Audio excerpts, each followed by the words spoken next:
Hello, brilliant learners!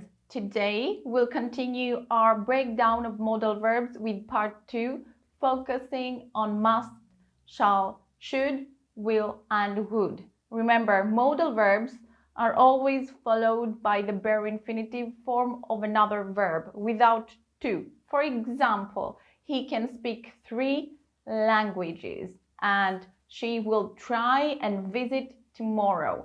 If you missed Part 1, you can find the link in the description below. The modal verb must has several functions. Obligation or necessity. You must wear a seatbelt in the car. You're required to wear a seatbelt. Strong probability. She must be at home by now. It's very likely that she's at home.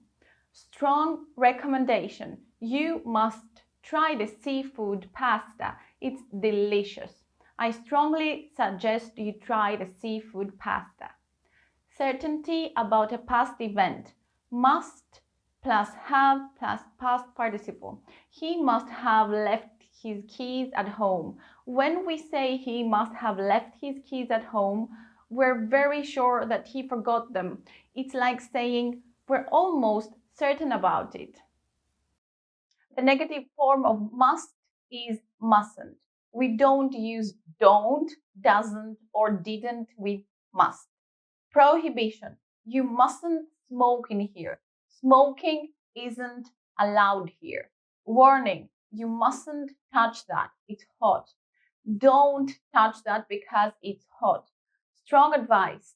When we say you mustn't skip breakfast, it's important for your health.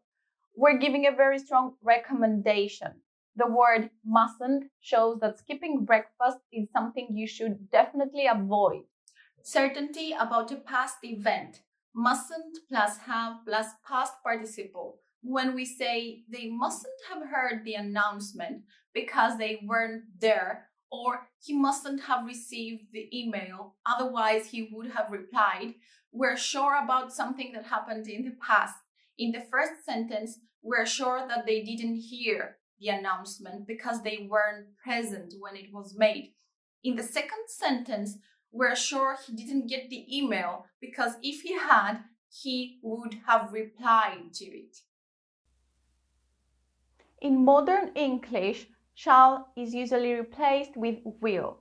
Shall is rarely used, especially in North American English. It now sounds formal and old-fashioned and is only used with I and we. People are more likely to say, I'll be late. In British English, shall is still used with I and we to make suggestions or offers. Shall we go for a walk? Suggestion to go for a walk. Shall I open the window for you? Offer to open the window. When we ask a question using words like who, what, where, when, or how, shall is used to politely ask for someone's advice, instructions, or opinion. What shall I do with this spare part? Where shall we begin? Who shall I invite to the meal? The negative form of will is won't. We use will to create the future tenses.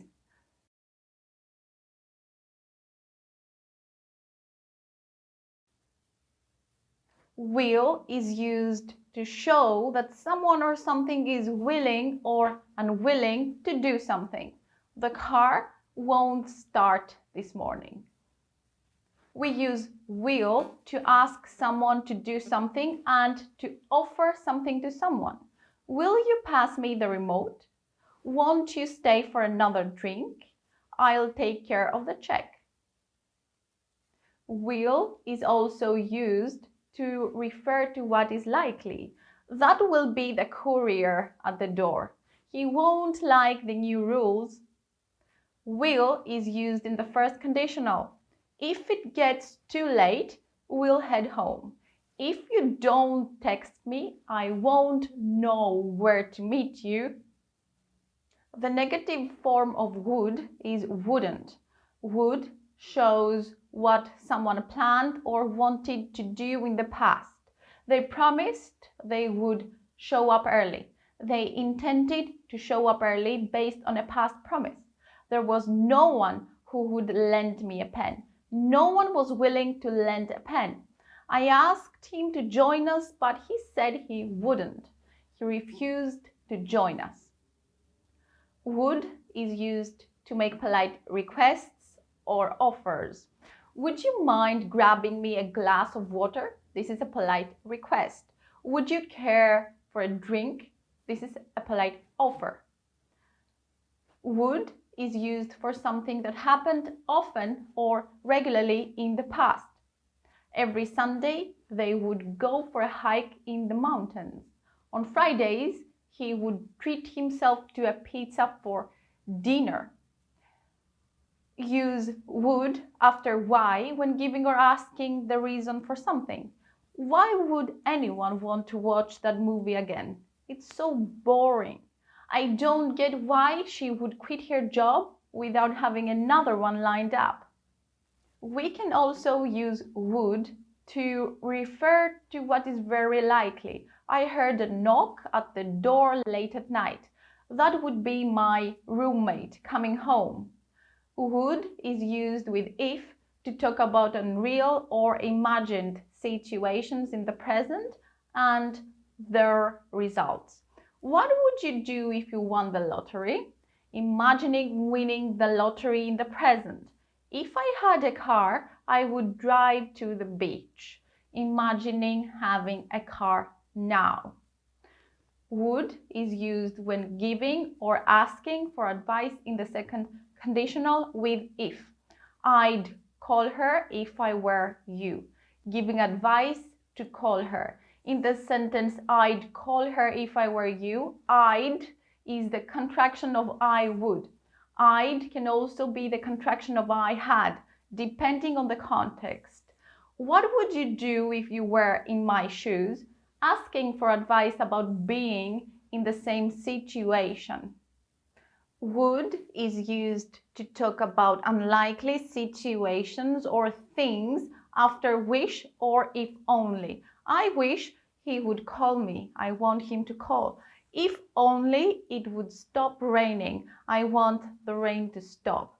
The third conditional is used to talk about hypothetical situations in the past, things that didn't happen, or situations that couldn't have existed. We use would have plus past participle to describe what would have been the outcome if the conditions had been different. I would have phoned you, but there wasn't time. I didn't phone you because there was not enough time. She would have gone to the party if she hadn't been sick. She didn't go to the party because she was sick. The negative form of should is shouldn't.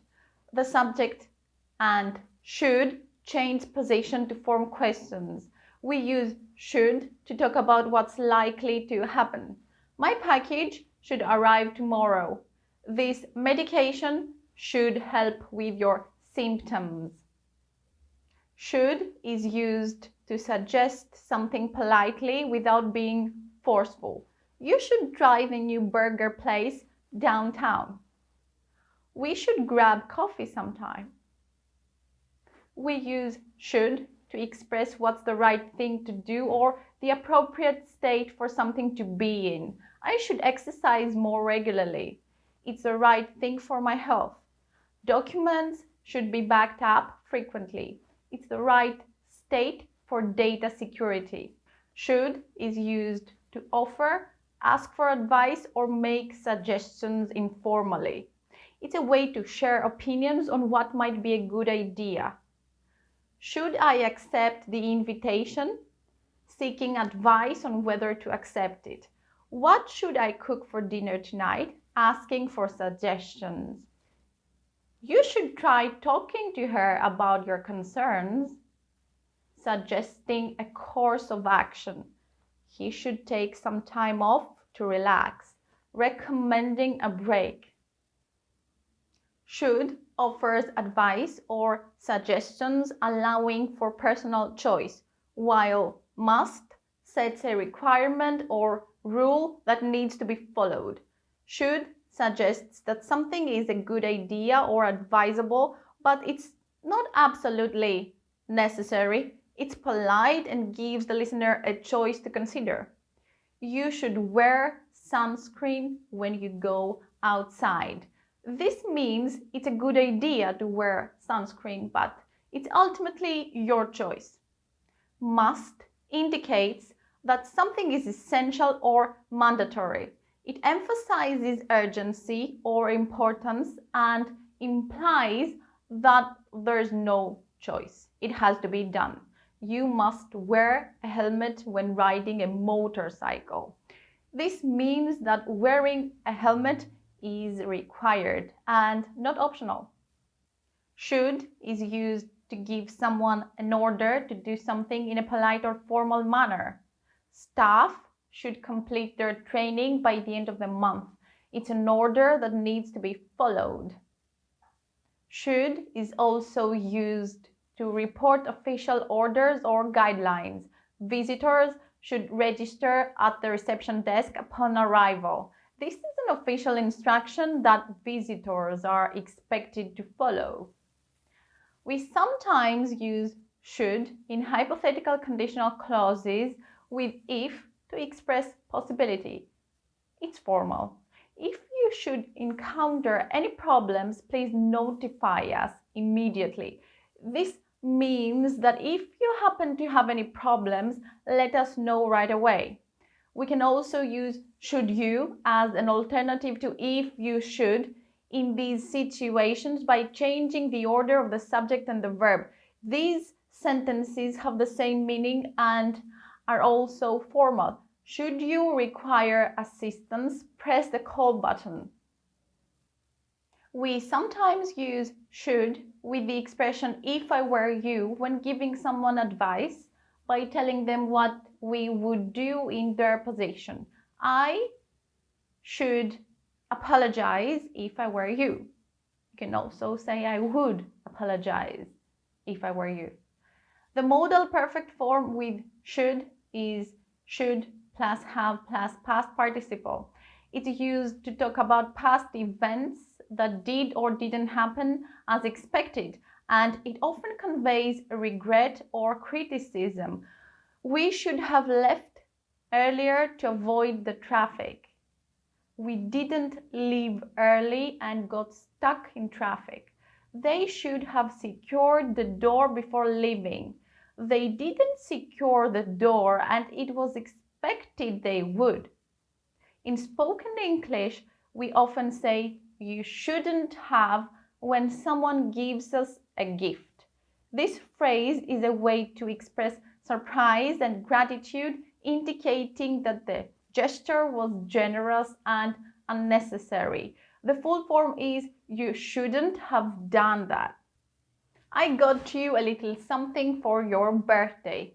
Oh, you shouldn't have done that. This means you're pleasantly surprised and very thankful for the thoughtful gesture. Thanks for watching. If you have any questions or topics you would like me to cover in future videos, leave a comment. Catch you in the next one. Cheers!